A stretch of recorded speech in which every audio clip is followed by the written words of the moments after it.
শাক দিয়ে কখনো মাছ ঢেকেছেন? আজকে শাক দিয়ে মাছ ঢাকবো। খুব মজার এই রেসিপিটা। এই রেসিপি একবার খেলে বারবারই খেতে ইচ্ছা করবে। প্রিয় দর্শক, আসসালামু আলাইকুম। আজকে খুব মজাদার একটা রেসিপি শেয়ার করব। শাক দিয়ে মাছ ঢাকবো। কথায় আছে না, শাক দিয়ে মাছ ঢাকা? আজকে শাক দিয়ে মাছ ঢেকে দেখাবো। তো শাক দিয়ে মাছ ঢাকার জন্য যে কোনো মাছ দিয়েই আপনি করতে পারেন। তো আমি এখানে আজকে আইর মাছ রান্না করব। আর আইর মাছ নিয়েছে একটু বড় সাইজের, আর শাক নিয়েছি পুঁই শাক। আপনারা চাইলে যে কোনো শাক নিতে পারেন, তবে সব মাছের সঙ্গে তো আবার সব শাক যায় না।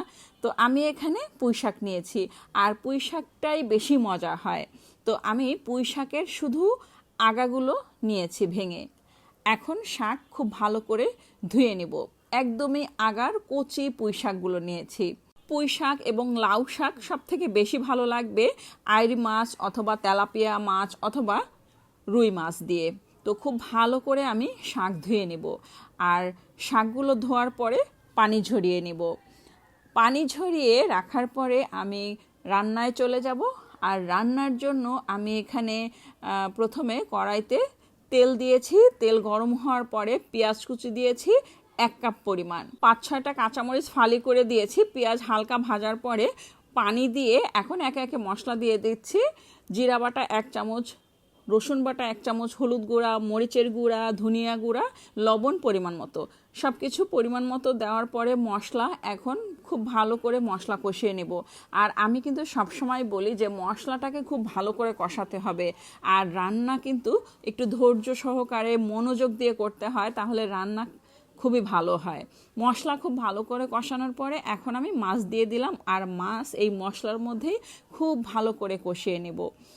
অল্প করে ঝোলের পানি দিয়েছি মাছ কষানোর জন্য। তো মাছ যখন কষানো হয়ে যাবে, এখন আমি এখানে দিয়ে দিব পুঁই শাক।